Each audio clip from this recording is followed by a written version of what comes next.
자, 일단은요, 뉴욕 증시 나스닥 선물 지수가 3일 동안 올타임 하이라고 볼 수 있죠. ATH 즉 3일 연속 고가 갱신에 성공을 하게 되면서 시장 상황이 상당히 좋아진 모습을 보여주고 있습니다. 즉 금융시장 내에 들어오는 이제 유동성이 증가하고 그 유동성 자체가 위험 자산을 투자를 하겠다는 선호 심리가 크게 산 거거든요. 그러다 보니 나스닥 같은 경우에 현물 지수로는 똑같이 이제 2일, 3일 즉 갱신했지만 선물 지수로는 3일 그대로 그냥 다이렉트로 올라와 주고 있고 아마 뉴스나만 미증시 관련해가지고 기사 보신 분들은 이제 아마 내용 아실 거예요. S&P가 조금 있으면 최고점을 다할 것이다라고 이제 아마 뉴스 기사들 그리고 주요 언론 매체들이 이런 것들 많이 다루고 있는데 선물 지수 즉 현물 지수가 아니라 선물 지수에서 ES라고 하는 영어로 ES라고 하는 S&P 선물 지수는 이미 전고점을 돌파한 상황입니다. 그래서 상당히 여러분들 보시면은 현물 가격보다 선물 가격이 오르고 있다는 건 시장에 대한 그 가치 자산, 즉 위험 자산에 대한 투자 매력도가 상당히 높다라는 걸 의미하는 건데 그 부분은 뒤에서 얘기를 나눠보도록 하겠습니다. 자, 일단 나스닥 그리고 주요 3대 지수 마감에 대한 부분이죠. 저는 항상 뉴욕 증권거래소를 통해서 이렇게 이제 등락분을 보는데 여러분들은 아마 엠포털 거기다가 뉴욕 증시 마감 이렇게 딱 치면은 이렇게 차트로 나와요. 그러다 보니까 나스닥 종합지수는 이제 0.97%, 그리고 잠시만요. 색깔이 안 나오네요. 나 흰색을 하고 있었네요. 빨간색을 바꿉니다. 자, 나스닥 종합지수는 0.97%, 그리고 다우 산업지수 0.94%, 그리고 S&P 500은 0.8%, 그리고 추가적으로 보면 좋은 게 이제 러셀 지수인데 여기 러셀 지수가 나오진 않네요. 그리고 나스닥 100 지수 꼭 보십시오, 여러분들. 이게 시장의 유동성을 의미하는 하나의 지표로도 볼 수 있으니까 전반적으로 세 개 지표 모두가 아니라 뉴욕 증시 3대 지수 모두 상승 마감으로 끝났죠. 다만 현재 계속적으로 고가를 갱신하고 있다 보니 그리고 차트 보신 분들은 아실 거예요. 얘네가 계속 계단 그으면서 올라가고 있습니다. 나스닥 종합지수 그리고 S&P도요. 그러다 보니까 원래는 이제 상승 빡 주고 나서 횡보를 해가지고 조정을 한번 줬다가 이제 이렇게 올라가면은 이제 뭐 큰 상승폭으로 이제 막 2.2%뭐 이렇게 올라갈 수가 있는데 다들 아시죠? 고점 지금 찔끔 올리면서 계속 가고 있는 거거든요. 그러다 보니까 지금 현재 상승률이 나오더라도 막 1%대, 2%대의 강한 상승을 좀 보기는 어려워요. 여러분들이 생각해 보세요. 지금 고가점에서 여러분들이 대응을 해야 한다면 여러분들 사실 이 밑에서 매수하신 분들 나스닥 종합지수라든지 아니면 뭐 나스닥 100 지수가 한 예전에 떨어졌을 때 2만 밑으로 떨어져가지고 주요 주식들 뭐 구글 뭐 아니면은 이제 뭐 엔비디아 최고점更신을 했다고 하는데 그렇게 이제 나스닥이 18,000포인트 근처에서 뭐 주요 블루칩이라 볼 수 있는 종목들 사가지고 밑에서 본 사람들은 지금은 사실 이제 뭐냐면은 보유자의 영역이죠. 어디까지 더 오를지 사실 구간을 보는 거고 사실은 이제 계속적인 고점이 이제 투자자 입장에서는 사실 메리트가 없어요, 여러분들.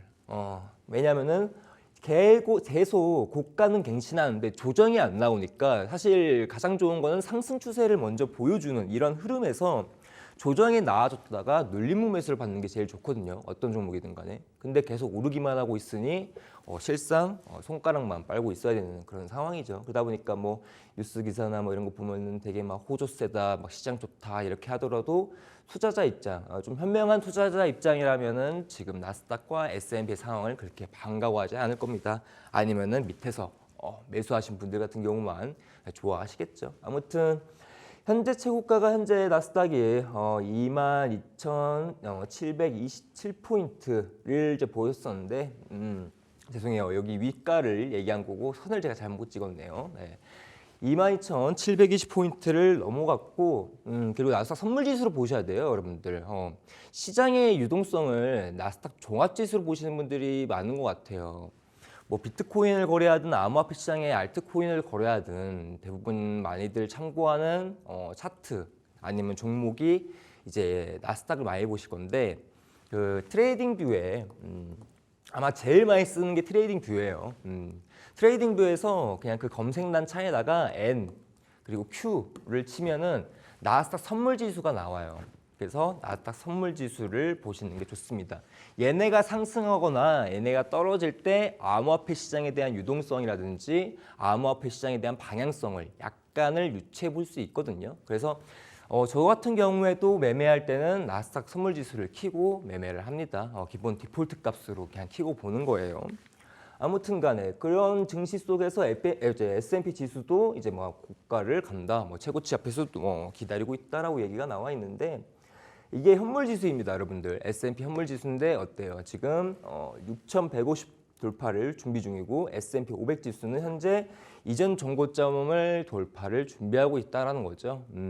근데 하지만 아까 말씀드렸죠. 현물은 지금 고가 라인대에 멈춰 있지만 돌파를 준비하고 있지만 선물은 여러분들 이미 돌파를 했습니다.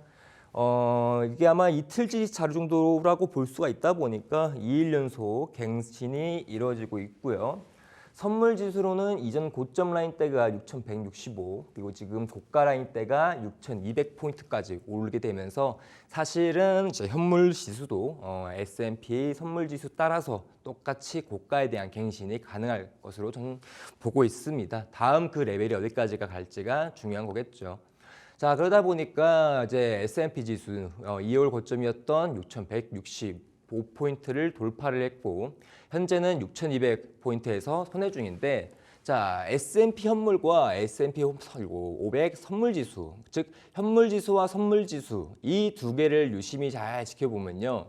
선물 지수가 현물 지수보다 높을 때가 있고 죄송합니다. 현물 지수가 아니라 선물 지수가 현물 지수보다 높을 때가 있고 낮을 때가 있어요.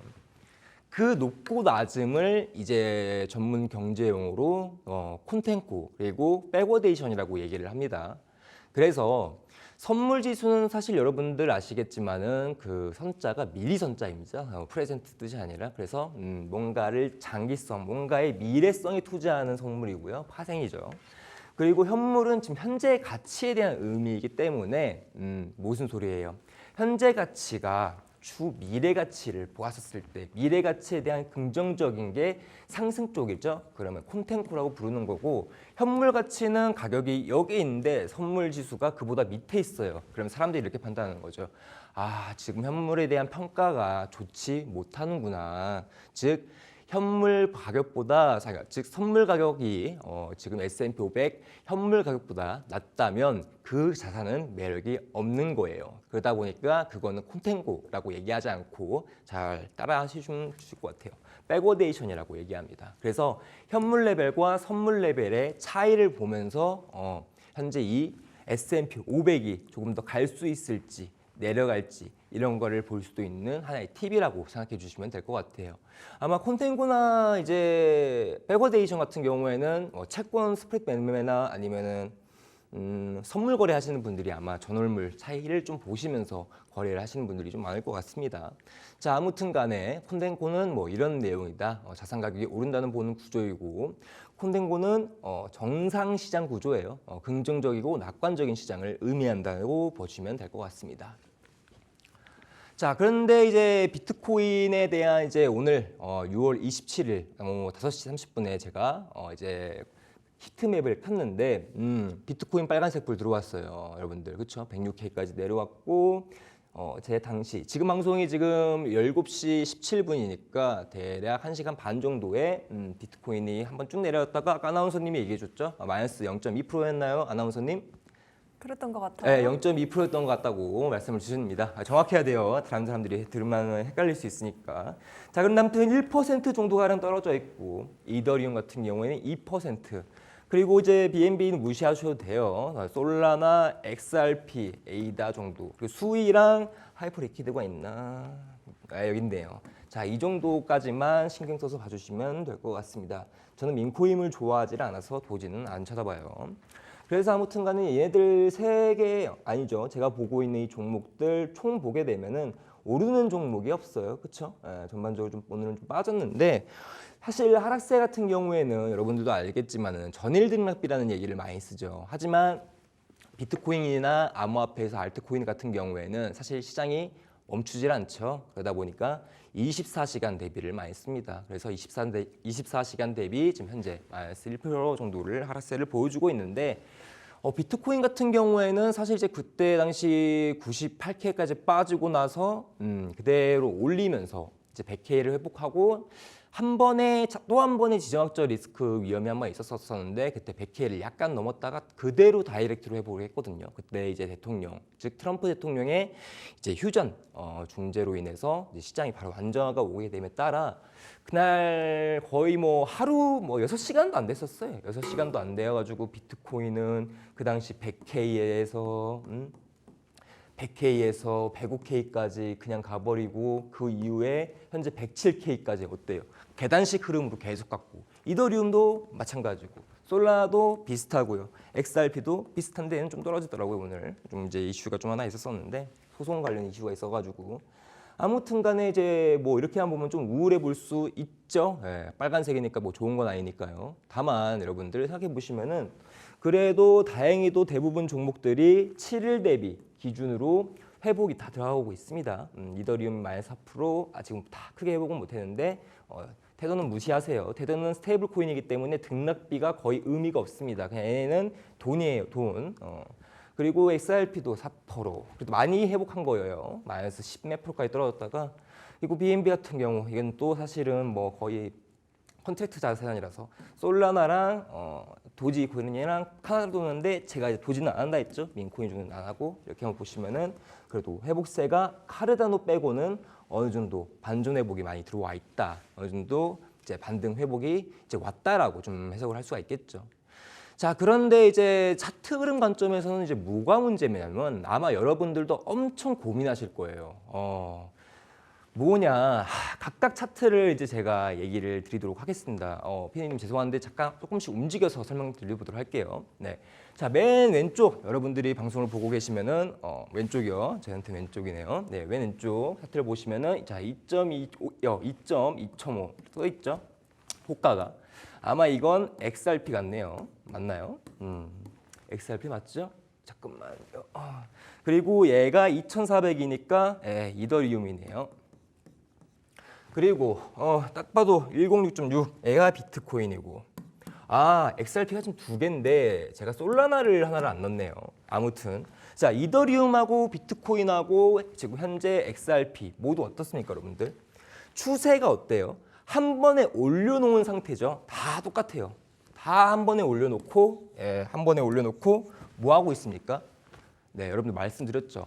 추세가 항상 제가 뭐 그때도 매번 얘기를 했지만 추세라는 거는 이제 수축과 팽창 그리고 그거에 대한 방향성과 수렴 이 두 가지로 계속적으로 이어진다라고 얘기를 했어요. 근데 이거 지금 화면에 뭐 나침반이 뜬 것 같은데 비슷하게 떴는데 이거 어떻게 방법이 있을까요? 잘했다. 야, 아무튼간에 자 여기서 보시면은 마찬가지로 아까 말씀드렸던 것처럼 상승 이후에 뭘 보여주고 있는 거죠? 그 다음에 조정 주고 있었어요. 거의 이틀간. 그리고 이 부분에서도 마찬가지로 이틀간. 이거 똑같은 종목이니까. 그리고 비트코인은 어때요? 올리고 나서 이게 전문 용어로 이제 천국의 계단이라고 얘기를 해요. 사실은요 시세가 이렇게 크게 한번 터졌을 때 조정이 이렇게 당연히 올 수 있긴 하거든요. 근데 그 조정에서 아래로 가냐 위로 가냐 즉 파동을 만들어 주는데 추세가 1차적으로 발현을 하고 쉬어가는 타임이에요. 계속 올릴 수가 없으니까 밑에서 정리한 물량도 어느 정도 위쪽에선 정리해야 되니까 들어간 진입 물량의 정리도 일어나게 되고요. 가격적인 모멘텀으로 보겠었을 때는 사실 어떻습니까 여러분들? 저항을 받기엔 딱 적당한 자리거든요. 아마 비트코인 매매를 좋아하시고 기술적 분석을 좋아하시는 분들은 107.8에서 108.2까지 아마 저항대를 보였을 건데 이 자리가 지금 사실은 비트코인 시세의 저항점이라고 볼 수가 있는 자리이기 때문에 사실은 이 구간에서 최소한 좀 눌려줌이 좋죠. 왜냐하면 여러분들 아시겠지만 우리가 매매를 할 때 기본적으로 그냥 진입만 하는 게 아니잖아요. 진입을 했었을 때 손절 라인을 딱 줘야 되는데 지금 자리에서 들어가게 되면 되게 애매해지는 거예요. 그러니까 뭔 소리냐면 모든 종목들. 그래도 약간 솔라나랑 오늘 보니까 이제 리플은 약간의 이제 약세 흐름을 좀 이제 회복세를 좀 보여줬긴 했는데 약세 흐름 보여주면서 조정이 나왔는데 비트라가 지금 거의 하루 이틀 내지 거의 지금 3일 동안 올려놓고 그냥 그 자리에서 그냥 홀딩 중입니다. 그냥 107K에서 108K 좀 빠지면 106K까지 좀 오는데 그냥 여기서 완전히 지금 붙여졌어요. 그러다 보니까 비트코인을 사고 싶어도 최소한 내려오는 눌림목에 사고 싶은데 아마 여러분들 어떠십니까? 이렇게 수렴적인 부분은 들어가면은 불리하다는 거 너무 잘 알고 있죠. 여기서 어떻게 방향이 다시 어떤 방향 쪽으로 터질지 모르는 자리에서 즉 방향을 알 수 없는 이 수렴 구간에서 대응하는 거는 진짜 안 좋거든요. 그래서 일단은 추세 터졌으니까 수렴 이후에 방향 터지는 곳으로 밑으로 오면은 사실 추세의 매수 받아먹을 수 있는 눌림목으로 돌파 시에는 추가 상승 나왔으니까 다시 한번 방향성 보여주는 거니 여기서는 뭐 돌파 매수 뭐 약간의 리스크를 두고 반대로 눌림시 약간의 눌림시 들어가는 이렇게 볼 수 있기 때문에 먼저 우리가 일단은 반등이 나왔긴 하지만 이전 고점 라인대를 확실하게 뭐 올려줘야 매수자 매도다 이렇게 볼 수가 있기 때문에 되게 애매한 구간까지 빠르게 올리고 나서 지금 비트 어때요? 그냥 그대로 멈춰버렸습니다. 그러다 보니 제가 지금 현재 저 소통방에서는 잠시 비트를 안 본다고 하고 대부분 이더리움, 솔라나, 리플 이 딱 세 종목으로 전 돌리고 있습니다. 다행히도 이제 어제가 이제 이더리움하고 이제 오늘 아침 이제 XRP까지 수익이 나가지고 부분도 손실 부분 다 회복을 하고 이제 수익 쪽으로 바뀌었는데요. 아무튼간에 큰 상승 흐름에 따른 이제 휴지기 수렴기가 지금 계속적으로 나오고 있다라는 거예요. 추세라는 게 원래는 올랐다가 쉬어갔다가 올라갔다 이런 거고 여기서는 팽창이라고 부르는 라인이고요. 여기 쉬어가는 구간 여러분들 볼린저 밴드 생각하시면 돼요. 이렇게 올리는 구간. 이렇게 해가지고 밴드폭이나 즉 수축과 팽창을 보여주는데 지금 수렴기 즉 주가가 방향성을 보여주지 않으니 현재 대응할 수가 없는 게 현재 비트코인 정도. 다른 종목들은 약간의 조정이라도 나오기 때문에 받아서 먹을 수가 있지만 비트코인만 특이하게 좀 단단한 흐름을 보여주고 있습니다. 그래서 저는 이걸 좀 보고 있어요, 여러분들. 일단은 내려오면 조정 관점으로 저는 보고 있습니다. 왜? 조정 관점. 여러분들 올랐어요. 밑으로 빠지네요. 매도 관점으로 보는 거는 이제 여기서 상승이 끝났다라고 보고 하락 추세에 대한 시작이라 보겠죠. 하지만 저는 지금 현재 시장만 딱 놓고 봤었을 땐 비트든 이더든 뭐 주요 시총 높은 종목 중에 거래량이 좀 되는 좀 정상적인 알트코인 종목 중에는 지금 눌림이 나오는 건 다 종목에서는 눌림목 매수하셔야 돼요. 매수 자체에 대한 대응이 맞다라고 봐야 됩니다. 즉 내려오고 나서 하락, 즉 하락에 대한 움직임이 아니라 잠깐만 이거 설정 한 번만 좀 도와주시면 감사하겠는데 갑자기 이렇게 돼버렸네요. 자. 네, 화면을 바꾸시는 동안에 조금 더 자세한 내용 들어보실 수 있는 공간 안내 도와드리도록 하겠습니다. 하단에 지금 QR코드 띄워드리고 있는데요. 핸드폰 들고 이렇게 딱 갖다 대시면 바로 링크가 뜰 겁니다. 링크 타고 들어오시면 바로 무료 정보방으로 들어오실 수 있는데요. 이슈들도 함께 체크해 보실 수 있고 정보들도 체크해 보실 수 있는 공간입니다. 꼭 들어오셔서 함께 해보시면 좋을 것 같고요. 제로쌤 다 되신 것 같아서 한번 또 넘어가서 강의 마저 들어보도록 할게요.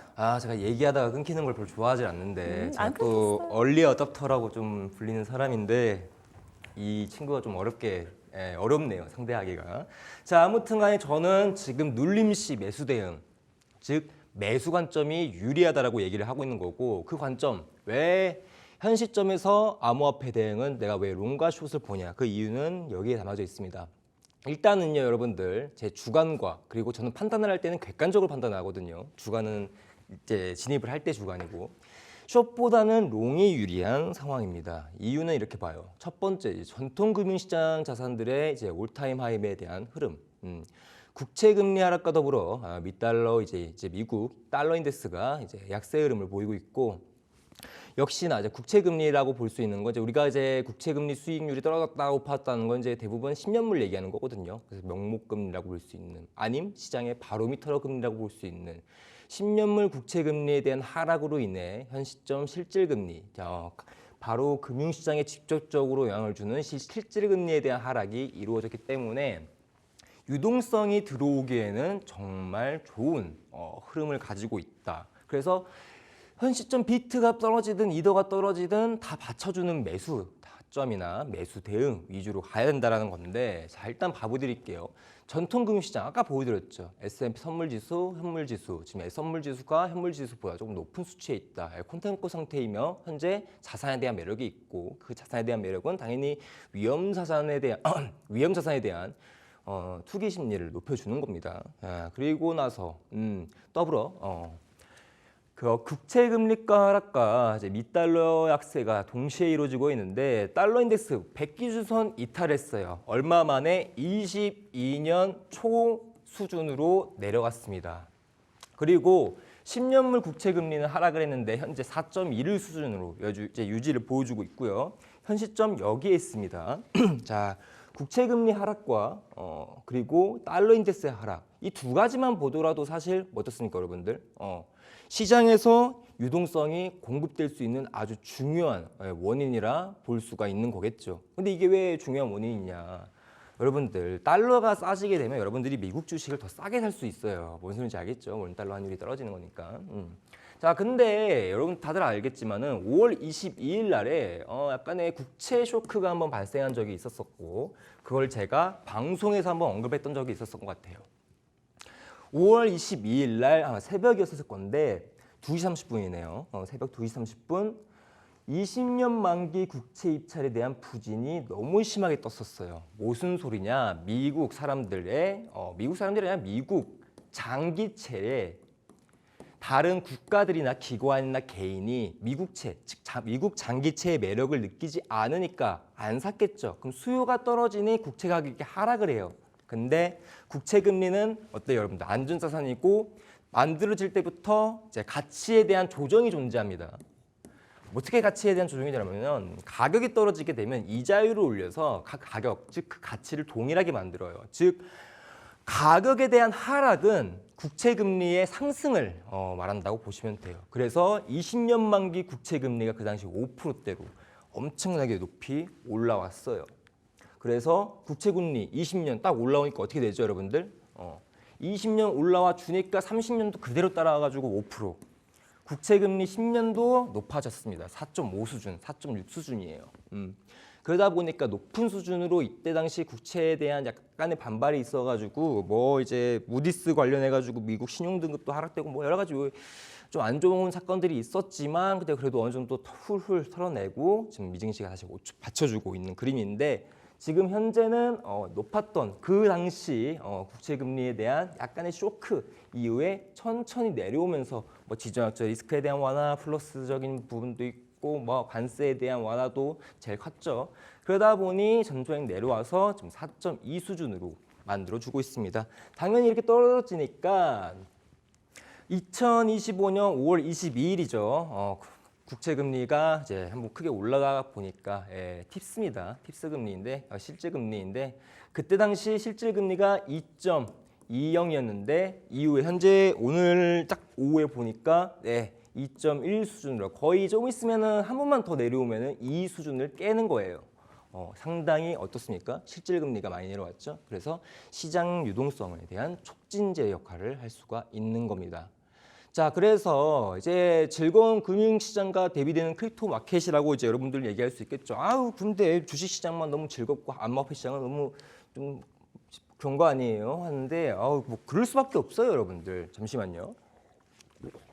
여러분들이 진짜 거대한 자산 운용사거나 기관이거나 사모펀드거나 뭐 아무튼 돈이 많은 고래라거나 보셨을 때 전통 금융시장 자산에 먼저 참여하시겠어요? 아니면 사실 이제 신흥 투자 자산이라고 볼 수 있는 이 암호화폐 시장에 들어오겠습니까? 나 같아도 사실은 더 고가치를 받을 수 있고 더 안정적이게 거래할 수 있는 주식 시장부터 건드리겠죠. 그 주식 시장 어디서부터 건드립니까? 국장 건드립니까? 국장 건드리면 이상한 놈이죠. 미증시부터 건드리겠죠. 잘 보세요. 제가 이 다음에 피라미드가 아마 있을 건데, 전통적으로 시장의 유동성 흐름, 시장에서 이제 유동성이 이제 막 올라와요. 막 투자 심리가 이제 올라오고 막 이제 뭐 이제 우리 사야 돼, 이제 투자해야 돼 하면요. 일단은 기관이나 이런 애들이 다 채권 쪽 마켓으로 들어갑니다. 채권 마켓부터 다 하고 나서 어느 정도 가격 만들어 놓고 야 남는 돈으로 그 다음에 주요국 증시 사 이런 식으로. 왜 글자가 안 나오죠? 그 다음에 채권 마켓 끝나고 뉴욕 증시, 즉 주요국 증시에 대한 매입을 들어가는 거예요. 그리고 나스닥 올려놓고 S&P 올려놓고 이제 좀 제한적인 고가 모멘트 생겼네. 야 털고 나와. 다음은 어디야? 하이힐드 채권. 네, 하이힐드 채권 뭡니까 여러분들? 신용이 조금 약한 회사들의 채권이에요. 대신 이제 고수익, 즉 하이리스크와 하이리턴을 좀 동반하는 자산인데 이것부터 건드려요. 그 다음에 이머징 마켓, 신흥국, 우리나라는 신흥국 주가에 좀 포함되어 있습니다. 그러다 보니까 이머징 마켓, 신흥국 주식 마지막으로 오는 곳이 어디입니까? 사실은 비트코인, 암호화폐, 원자재 이런 식으로 자산이 옮겨지게 되는 거예요. 이게 약간 보면은 이제 카스트 제도라고 볼 수 있는 인도의 약간 그 노예 제도로 가나요? 등급제 같은 건데 보면은 아직도 암호화폐 시장이 맨 밑에 있습니다. 암호화폐 시장이 이제 뭐 비트코인이 전 세계 시총 7위라 하더라도 시장에서는 그래도 가장 먼저 안정적이고 시장에서 가장 신뢰받을 수 있는 상품 먼저 거래한 뒤에 남는 유동성이 마지막 암호화폐 시장에 들어가요. 그래서 여러분들이 2020년도 이제 양쪽 완화 시기 때 채권 시장과 나스닥 그리고 S&P 그리고 코스피 비트코인 흐름 딱 봐보세요. 뭐부터 올라가면서 갔는지 정확하게 나와 있습니다. 자 그리고 나서 비트코인 지금 무슨 소리냐? 나스닥에 대한 올타임 하이가 멈출 때쯤 그리고 나서 그 자산에 대한 유동성이 들어오게 된다면 비트코인도 이더리움도 이제 다 올라올 건데 가장 먼저 뭐 건드리겠습니까, 여러분들? 여러분들이라면 당연히 비트코인 먼저 건드려요. 비트코인에 대한 가격 먼저 올리고 그 다음 남은 자산으로 알트코인 올릴 것 같습니다. 알트코인에 돈이 들어갈 것 같습니다. 그래서 지금 비트코인에 대한 도미넌스가 지금 65% 상당히 높은 수준이고 그 부분에서 당연히 이거 사실 점유율이죠, 여러분들. 전체 시가총액의 65%가 현재 비트코인에 들어가 있다는 소리니까. 자 그리고 보면은 어느 정도 괜찮아요. 토탈2, 토탈3인데 이거 뭐죠? 토탈2는 알트코인인데 비트코인을 제외한 유동성이 이 정도다. 죄송합니다. 이더리움 도미넌스네요. 이더리움 도미넌스는 현재 9%고 이더리움에 대한 가격은 현재 이 정도. 이더리움이 좀 강한 상승세가 나오려면 이더리움 도미넌스가 한 12%는 돼야 되는데 아직은 한 자리 숫자죠. 그리고 마지막으로 제가 아까 말씀드렸던 토탈2, 토탈3 차트입니다. 얘가 3고 얘가 2인데 전문 용어로는 이제 유동성 지표예요. 뭐냐? 얘는 아까 말씀드렸던 것처럼 비트코인을 제외한 모든 알트코인들의 총액이고요. 시총액. 그리고 이 3는 뭐냐면은 비트와 이더를 제외한 알트코인들의 유동성 흐름을 보여주는 거예요. 그래서 다행히도 어느 정도 반등 보여주면서 올려주고 있는데 알트들이 그리고 조금 이더리움 이런 것들이 좀 상승세가 나오려면은 토탈2 차트가 1.19 트릴리온 그리고 토탈3 같은 경우에는 863 빌리언 정도를 좀 돌파를 해줘야 여러분들이 봤었을 때 시장이 좀 어느 정도 다시 반등을 준비하려구나, 추세가 다시 상승으로 돌아올 수 있겠구나라고 볼 수 있습니다. 자, 그래서 암호화폐 시장 상황은 이렇게 되기 때문에 이제 암호화폐 시장은 뉴욕 증시보다는 아직은 조금 눈이 가여 있지 않는 상태고요.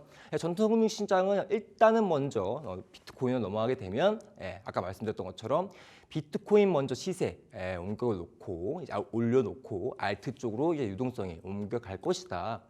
자, 그런데 지금 현재 거래소 내에서 스테이블 유입량 보니까 비트코인에 대한 가격이고 그 비트코인을 이제 볼 수 있는 유입량, 스테이블 유입량이에요. 그러니까 비트코인을 사려는 스테이블 코인에 대한 양 자체가 없거든요. 왜 없을까요? 아까 말했죠. 차트를 보면요. 여기서 읽으면 되겠네요. 시장에서 스테이블 유동성을 이제 상대적으로 축소되고 있다라는 거는요. BTC 가격은 고점에 가까운데 이제 스테이블 유입은 따라오지 않는다라는 건 이 말을 딱 볼 수 있습니다. 상승 압력 또는 조정 리스크 존이라고 볼 수 있어요. 저는 그래서 이 구간 내지에서 좀 이제 하락이 좀 나오지 않을까. 왜냐면은 얘네들 스테이블 코인을 현금을 딱 쥐고 있는 사람들은 이 비트코인 이렇게 올라가는 거 좋아하지 않아요. 빨리 조정 와서 나도 사게 해줘. 사게 해줘. 저도 사고 싶어요. 104K 정도에서. 그러니까 딱 현금은 지금 뭐 여기다가 들고 있지 않고 갖고 있다가 비트코인 내려오면 사야겠다 하니까 스테이블에 대한 유입량 자체가 떨어진 거죠. 그러다 보니 매력적인 요소가 없다. 자, 그래서 요약을 하자면은 시장 자체 펀더멘탈만 본다면 매수가 유리하고 그 부분에서 명목금리, 실질금리, 팁스, 달러 약세 전통 금융시장 내 이제 올타임 하이 등 여러 요소가 있고 암호화폐 시장에서는 도미넌스와 토털 2, 토털 3 흐름도 좋다. 이거 가지고 봤었을 때는 전문적으로 얘기하면 시장 건강하네라고 볼 수가 있는 거예요. 다만 스테이블 유입량이 떨어진다. 이유가 뭘까요? 바이낸스 시세인데 비트가 계속 이 한 번 추세 올려놓고 안정적으로 떨어져야 조정을 줘야 돈 들고 들어오지 않겠어요, 여러분들? 지금 무슨 소리예요? 조정 나올 때까지는 기다린다 이거예요. 자, 그럼 여기까지 하고 마무리하도록 하겠습니다.